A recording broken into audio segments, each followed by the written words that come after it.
In today's video, I am going to teach you how to transfer a Squarespace website to another account. To begin, sign into your Squarespace account and open the website that you want to transfer. Make sure you are inside the correct site before making any changes, especially if you manage more than one website in the same account. This helps you avoid sending access for the wrong project. Once the site is open, go to the main menu and look for Settings. Inside Settings, click Permissions. In some versions of Squarespace, this area may appear as Permissions and Ownership. The wording can vary slightly, but it leads to the same place. This is where you control who has access to the website and what level of access each person has. After that, click Invite Contributor. This option lets you send an invitation to another Squarespace account so that person can be added to the site. When the invite window appears, enter the email address connected to the account you want to transfer the website to.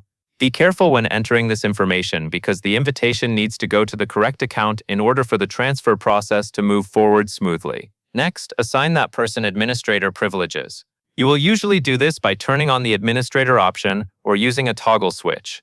This step is important because the receiving account needs full administrative access before ownership can be handled properly. Without the correct permission level, the person will not have the access needed to manage the website. Once administrator access is enabled, click Invite to send the invitation. Squarespace will then send the access request to the other account. At this point, the main part of your setup is complete. It is a good idea to double-check that the invitation was sent successfully and that the permission level is listed correctly after the invite goes out. If you are guiding someone else through the process, remind them to accept the invitation from their Squarespace account so they can be added with the correct access level. Keeping an eye on the permissions page can help you confirm everything is in place. That covers everything you need to know.